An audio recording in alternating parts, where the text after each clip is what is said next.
ভোটের ফলাফল মানে কি শুধু কে হারল আর কে জিতল না, এর গভীরে থাকে প্রচুর ডেটা, মানুষের মনে জমে থাকা ক্ষোভ আর একদম কাটায় কাটায় মাপা একটা কৌশলের জটিল মিশ্রণ।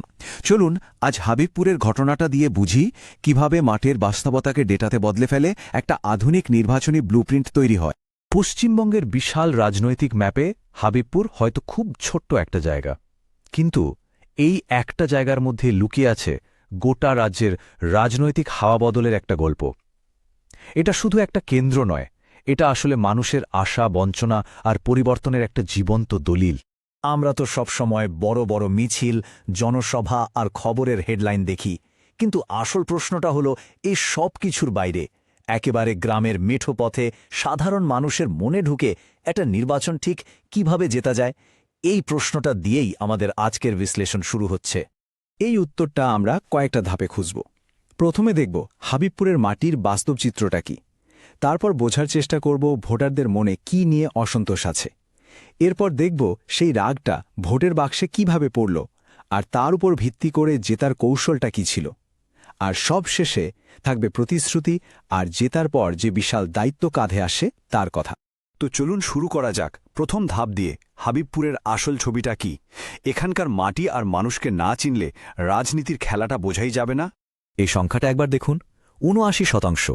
মানে হাবিবপুরের জনসংখ্যার একটা বিশাল অংশই হল তপশিলি জাতি এবং উপজাতি সম্প্রদায়ের মানুষ। এর রাজনৈতিক গুরুত্বটা একবার ভাবুন।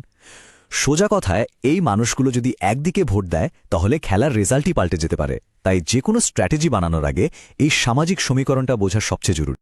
শুধু তাই নয়, ভাষার দিকটাও কিন্তু খুব গুরুত্বপূর্ণ। দেখুন, ৬৬% মানুষ বাংলায় কথা বলেন আর ২৭% সাঁওতালিতে। তার মানেটা কি? মানে হলো সবার কাছে পৌঁছতে হলে তাদের নিজের ভাষায় কথা বলতে হবে, তাদের সংস্কৃতিকে গুরুত্ব দিতে হবে। এটা শুধু কথা বলার বিষয় না, এটা সরাসরি মানুষের বিশ্বাস জেতার প্রশ্ন। এবার আসি অর্থনীতির বাস্তবতায়, যেটা এখানকার মানুষের রোজগার লড়াইটাকে চোখের সামনে তুলে ধরে। গ্রামের প্রায় অর্ধেক পরিবার দারিদ্র্যসীমার নিচে বাস করে, ৭৫% মানুষ চাষবাসের ওপর নির্ভরশীল, আর মাত্র ৩০% গ্রামে পাকা রাস্তা পৌঁছেছে। এর সাথে যখন বেকারত্ব আর জিনিসের আকাশছোঁয়া দাম যোগ হয়, তখন মানুষের মনে যে ক্ষোভটা তৈরি হয়, সেটাই কিন্তু রাজনৈতিক পরিবর্তনের জমি তৈরি করে দেয়। এবার আমাদের দ্বিতীয় পর্যায়, ভোটারদের মনে জমে থাকা অসন্তোষটাকে বোঝা।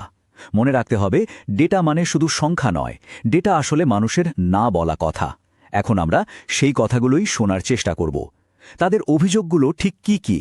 এই টেবিলটার দিকে একটু ভালো করে তাকান। অভিযোগগুলো একদম পরিষ্কার। বন্যার ত্রাণের টাকা অন্যদিকে চলে গেছে, মেরামতির কাজ মাঝপথে বন্ধ, রেশনে যে চাল দেওয়া হচ্ছে তার মান খুব খারাপ, পরিমাণেও কম, জাতীয় সড়ক বারোর যা অবস্থা, আর গ্রামের রাস্তা তো বর্ষাকালে নদী হয়ে যায়।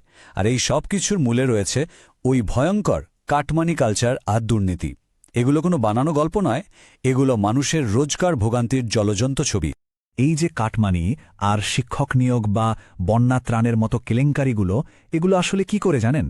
এগুলো মানুষের বিশ্বাসটাকে একেবারে ভেঙে গুড়িয়ে দেয়। ভাবুন, একজন বন্যাদুর্গত মানুষকেও যখন তার ন্যায্য সাহায্যের জন্য ঘুষ দিতে হয়, তখন তো শুধু সরকার নয়, পুরো সিস্টেমের ওপর থেকেই ভরসা উঠে যায়।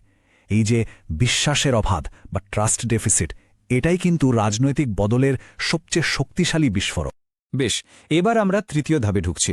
এখানে আমরা দেখব এই জমে থাকা রাগ আর বিশ্বাসের অভাবটা ভোটের রেজাল্টে কিভাবে ফুটে উঠল।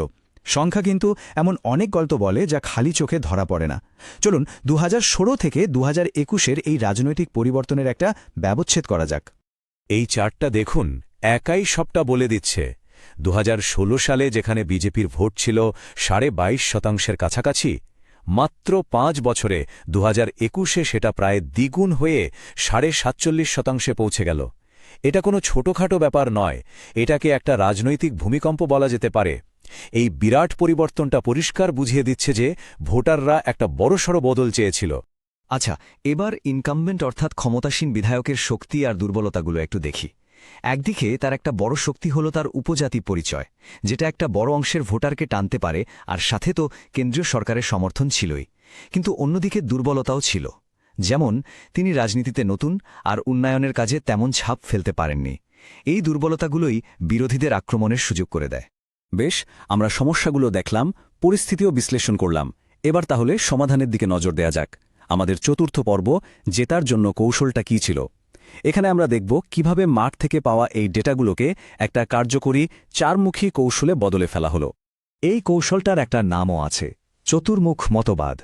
এটা এমন একটা স্ট্র্যাটেজি যার 4টে মুখ আছে: আক্রমণ, স্থিতিশীলতা, নতুনত্ব আর সুরক্ষা। ঠিক যেমন একটা মূর্তির 4টে মুখ চারদিকে তাকিয়ে থাকে, এই কৌশলটাও ভোটারদের সব রকম চিন্তা আর আশাকে এক সুতোয় বাঁধার চেষ্টা করেছে। এই চতুর্মুখ মতবাদের 4টে স্তম্ভ হল শিব, বিষ্ণু, ব্রহ্মা আর দুর্গা। প্রথমত, শিবের মতো আক্রমণাত্মক, সরাসরি প্রতিপক্ষের দুর্নীতিকে টার্গেট করা। দ্বিতীয়ত, বিষ্ণুর মতো স্থিতিশীল, কেন্দ্রীয় সরকারের ফান্ড আর আইনের শাসনের উপর জোর দেওয়া। তৃতীয়ত, ব্রহ্মার মতো উদ্ভাবনী, গভর্নেন্স বা স্কিল সেন্টারের মতো নতুন আইডিয়ার কথা বলা। আর সবশেষে দুর্গার মতো সুরক্ষামূলক, মানুষের নিরাপত্তা আর স্থানীয় সংস্কৃতির রক্ষার শপথ নেওয়া। এই 4টে দিক মিলে একটা সম্পূর্ণ বার্তা তৈরি হয়েছিল। যে কোনো কৌশল ততক্ষণ পর্যন্ত অর্থহীন যতক্ষণ না সেটা মানুষের জীবনে কোনো পরিবর্তন আনে। তাই আমাদের পঞ্চম পর্যায় হল সুশাসনের অঙ্গীকার। এখানেই শুধু প্রতিশ্রুতি নয়, সেই প্রতিশ্রুতিগুলো কিভাবে বাস্তব প্রকল্পের রূপ নেবে তার একটা পরিষ্কার ছবি দেয়া হয়েছে। এই স্লাইডের প্রতিশ্রুতিগুলো দেখুন। এগুলো কিন্তু কোনো ফাঁকা আওয়াজ নয়, এগুলো মানুষের ক্ষোভের সরাসরি উত্তর। মনে আছে তো ভাঙা রাস্তার কথা? তার সমাধান হল জাতীয় সড়ক 12কে চড়া করা। বন্যার ভয়, তার জন্য পুনর্ভবা নদীর ওপর নতুন ব্যারেজ। বেকারত্ব, তার জন্য নতুন শিল্পতালুক। প্রত্যেকটা প্রকল্পের একটা স্পষ্ট লক্ষ্য আছে, যা মানুষের জীবনকে সরাসরি প্রভাবিত করবে। আমরা আমাদের আলোচনার একেবারে শেষ ধাপে চলে এসেছি। একটা ম্যান্ডেট বা জনাদেশ পাওয়ার পর আসল দায়িত্বটা কি? একটা নির্বাচন জেতা কোনো গল্পের শেষ নয়, বরং একটা নতুন আর অনেক কঠিন যাত্রার শুরু। এই কথাটাতেই যেন পুরো আলোচনার সারমর্মটা লুকিয়ে আছে। একটা নির্বাচন কোনো যুদ্ধের শেষ নয়, বরং একটা দায়িত্বের শুরু। ডেটা আপনাকে পথ দেখাতে পারে, কিন্তু আপনার শেষ গন্তব্যটা সবসময় জনসেবা হওয়াই উচিত। কারণ ডেটা আমাদের মানুষের সমস্যা বুঝতে সাহায্য করে, কৌশল নির্বাচনে জিততে সাহায্য করে, কিন্তু আসল উদ্দেশ্য হল সেই ম্যান্ডেটকে কাজে লাগিয়ে মানুষের জীবনকে একটু ভালো করা। এটাই তো গণতন্ত্রের আসল কথা। সবশেষে একটা প্রশ্ন রেখে গেলাম, যদি ভোটারদের অভিযোগগুলো একটা ম্যাপ হয়, তাহলে আজকের দিনে ভালো প্রশাসন চালানোর জন্য ডেটাভিত্তিক ব্লুপ্রিন্টই কি একমাত্র ভরসাযোগ্য কম্পাস? এই প্রশ্নটা আমাদের সবাইকে ভাবতে